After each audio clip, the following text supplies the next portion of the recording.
Olá, sejam todos muito bem-vindos a mais um vídeo. Eu sou Leonardo Bastos, o Garoto BR, e hoje eu tô aqui para falar sobre Talismã 6, o juízo final. Nós temos aqui a conexão entre Thales Mendes e Eros. Eros... Esqueci o sobrenome dele. Eros. Eros do quê? Eros. Thales e Eros. A conexão entre esses dois personagens e o quão importante eles são em Talismã 6, o juízo final. É uma situação diferente, é uma história que foi diferente pra mim. Num contexto geral, desde Apocalipse até Juízo Final, é uma história muito diferente pra mim, onde a gente tem essas quebras de continuação, uma quebra mesmo. Uma quebra na construção ali do personagem, da história, né? A gente tem Talismã 5 Apocalipse e o Thales quebrando tudo, voltando pro ponto original, né? Fazendo algo estratosférico, assim. Tentando reescrever a história original, desde lá de Talismã 1, para que não chegasse nesse ponto de onde chegou em Talismã 5. Ele volta, dá tudo errado, e nós temos aqui no final de Talismã 5, já no início de Talismã 6, o juízo final, essa quebra de não temos mais Thales. Não temos mais o nosso protagonista, o nosso personagem. E aí Johnny tem que levar o cargo, né, de protagonista. Só que fica muito entre Johnny e Eros, né? E o Johnny, em certos momentos, fala: cara, tu era o escolhido. Tu era pra estar aqui, esse lugar aqui é teu, não é meu. O Thales me colocou aqui, mas não é dessa forma, não vai. Eu quero outro caminho. Aí Johnny segue outro caminho ali em determinado momento, levando por mais de 80, 90 páginas ali como protagonista. E aí depois ele começa a dividir o protagonismo com Eros ali pro final, que é onde o Eros entende que aquela ligação que ele teve com o Thales, aquela ligação, aquele pacto de sangue que ele e o Thales fizeram em Talismã 4 ao infinito, veio reverberar em Talismã 6, o juízo final. Que essa ligação foi naquele momento que impediu Eros de realizar os planos dele, de se sair vitorioso. E aqui essa ligação foi o que fez ele sair vitorioso. Foi o que fez ele entender o pai dele, o Javé. Foi o que fez ele entender a arrogância, o papel dele. E quando ele aceitou o papel dele, quando ele aceitou o que ele era e quem ele era dentro dessa saga, ele assume o poder máximo dele, consegue se desvincular do Thales, e ele entende que agora que ele se desvinculou, que ele não depende do Thales para viver ou morrer, e recuperou o seu auge do seu poder, ele vai para cima. Ele tenta derrotar o Elliot, ele tenta assumir o trono, ele tenta fazer aquela coisa que ele sempre faz, né, que é trair e tentar pegar o trono para ele. Mas... ou nem trair, mas ele realmente acredita que ele tem o potencial de levar isso adiante, já que não tem o Thales, que é o protagonista, que foi quem deu aquela baixa nele. Já não tem Javé, depois desses dois seria ele, entende? Na cabeça dele, na linhagem celestial, né? E aí Thales deixou o Johnny no comando. E aí o Johnny tava tipo assim, eu posso comandar, eu posso fazer. E aí o Johnny foi, mas ele foi tão esperto, tão astuto, que ele reconheceu o valor do Eros. Eles trabalharam em conjunto por muito tempo ali em Talismã 4, né? E eles reatam essa questão, e eles trabalham junto ali. E vão dividindo. Chega um momento que o Eros é tão importante que ele fala: eu não sou capaz, eu não vou conseguir dessa forma, não é assim. Eu tenho que pensar como o protagonista pensaria, como ele chegou até aqui, como tudo aconteceu.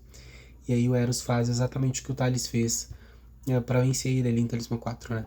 O Eros fala: não é na força física, não é com poderes, é com elementos. Já linka pra elementares, né? E aí o elemento dele é aquela questão que durante Talismã 6, o juízo final, não se pode pronunciar o nome do Thales. Ele não deve existir. Ele é bloqueado pelo Elliot. E todo mundo que pensa, tenta chamar, falar o nome do Thales é bloqueado, não consegue. Sai um mas não sai Thales. E aí ele tem o corrompido também, que faz um som de mas não chega a ser Thales, porque são partes do personagem que estavam perdidas ao longo da história, e eles estão tentando remontar o quebra-cabeça, remontar a essência do Thales, E ninguém consegue. Ninguém consegue sair do poder, da inoperância, né, de estar perante o poder do Elliot. E o Eros, como é esse personagem que é o escolhido, que é o mais forte, é praticamente um semideus, filho do deus original, aquele que tem a palavra ali, que se ele falar, vai. E ele tá fazendo um bloqueado, porque a essência do Thales estava dentro dele por aquele pacto em Talismã 4. Quando isso sai por um motivo ou outro, as coisas vão levando, o Johnny vai orquestrando, sai, o Eros fica puro de novo. Quando ele fica puro, ele entende que ele é um deus também, que ele pode bater de frente com o Elliot. Ele tenta, ele consegue, mas o Elliot ganha. Porque tá com partes do original, tá com o pai dele, né, que é o Javé, e ele se vê naquela impotência de o meu poder não é o bastante, o meu máximo não é o bastante. Então, se eu não consigo focar o meu poder para lutar, para reivindicar um trono, o que eu posso fazer com o meu poder? E aí ele começa a pensar, começa a se partir ao meio, Elliot começa a desfazer, dilacerar o Eros, e aí ele lança, sabe, com aquela boquinha toda quebrada, sabe quando a cara do personagem tá rachando assim, desfigurado, tá se partindo ao meio. Antes da boca dele terminar de se partir ao meio, ele fala Thales. E quando ele fala Thales, quando ele consegue sair do encantamento e pronunciar o nome do Thales através da divindade dele, Thales ressurge. Quando Thales ressurge, ele corrompe a história e termina tudo. E aí ele assume o lugar como Deus do juízo final e remonta tudo aí pros elementares. Sem Eros, não teria esse final, essa história, sem essa ligação entre os dois.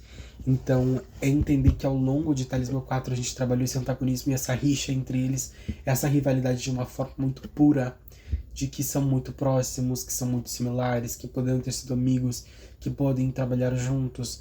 E a forma como foi o encerramento em Talismã 4 ajudou muito para que eu conseguisse chegar nesse resultado de... São deuses que têm poderes e eles são muito similares. Só que Eros caiu, foi rebaixado a demônio, e Thales conseguiu ascender depois mesmo, também tendo sido rebaixado a demônio. A Remônio, ótimo. Então, Thales mostrou essa esperança, essa perseverança, e ele conseguiu ver ali no Thales o que o pai dele tinha visto, né? E ali ele se rende e fala, não, eu sou escolhido, mas ele é o protagonista, então eu sou escolhido a fazer o que é necessário para que a vida continue. Ele queria tanto o papel de um deus, ele queria tanto ser um deus, tanto agir como um, que ele conseguiu fazer isso pelos lados positivos, lados bons, negativos, também alguns sacrifícios fez, mas ele nunca chegou nesse ponto de eu sou um deus, mas se eu tiver que me anular para dar vida ao outro, para não anular o outro, se eu tiver que me diminuir, se eu tiver que me comprimir como o Thales fez, se eu tiver que me anular como o próprio Thales fez durante metade da história, que ele não interagiu, não tava ali, era o Elliot no comando, sabe, que não tinha um protagonista. Ali ele entende a grandeza do Thales, e ele entende que ele é maior, que ele pode ser mais, e que é o que ele precisa fazer, que ele é o escolhido para fazer esse sacrifício e para fazer com que a vida surja. Ele é o novo Big Bang, né? Como ele queria ser para o pai dele antigamente, só que de uma forma diferente. E aí ele traz o Thales, e depois Thales reformula ali com os Omniversos, com os Elementares e tudo mais, e traz o Eros de volta. Nessa ligação, nessa confiança, nessa praticamente agora irmandade entre eles. Essa rixa, essa rivalidade foi se estreitando, e as similaridades entre eles, o destino deles foi se conectando pelos poderes, o pacto, por tudo, entende? Então são personagens que começaram a rimar pelo mesmo caminho, de cada um querer defender seus reinos, cada um querer defender as suas vidas e seus povos que estavam no mesmo lugar. E isso uniu eles. E ali, com o que Thales fez, né? Thales voltou, trouxe Eros, deu o império dele, Eros se torna agora um deus. Então imagina só, Thales escolhe ele para ser escolhido agora como um deus, claro, abaixo do Thales, mas um deus aí ao lado de Johnny e outros deuses, para guiar novos omniversos, né? Então, ao final, Eros conseguiu aquilo que ele queria, deu orgulho para os pais dele, né? E se tornou esse deus que ele sabia que ele poderia ser, sob a base de Thales. Então, ele não consegue fugir daquilo ali, porque ele sabe muito bem com o que ele está lidando. E Thales é a mesma coisa. E a importância do Eros pro Thales e do Eros na história foi que quando o Thales morreu, o Eros morreu, eu falei, pode ser um final digno para ele, redenção. Mas é um personagem tão importante, com tanto potencial que eu falei, tem a redenção, o arco de redenção dele, marca um marco final aqui, mais um recomeço pro personagem, né? Um arco de um recomeço, onde ele segue sendo esse Deus que pode trazer encrencas, pode trazer soluções, então ele vai contribuir muito para essa leva de deuses que vai vir, né? E como o único filho real, original de um Deus que já não existe mais, né? E o Thales e o Johnny como o único filho de um cosmos que não existe mais. Então são os mais poderosos, possivelmente os protagonistas aí. Tem Elliot, que também sobrevive e é purificado e segue para uma nova jornada. Então temos Elliot, Johnny, Eros, 3 deuses muito bons, muito bons. A ideia do Elliot de fazer dos BRs universos, estrelas, pô, show de bola, ficou muito lindo. E pena que eu não coloquei imagens para mostrar isso, né? Seria interessante. Mas são deuses, assim, a importância do Eros é total, e a ligação dele com o Thales tem uma ligação com o Thales que o próprio Johnny não entende, sabe? Então são muito, o Yin Yang fica muito bom. Dito isso, essa é a conexão entre Thales e Eros, a história deles, e como agora eles seguem em frente com o Johnny para os Elementares. Muito obrigado a todos e até os próximos vídeos.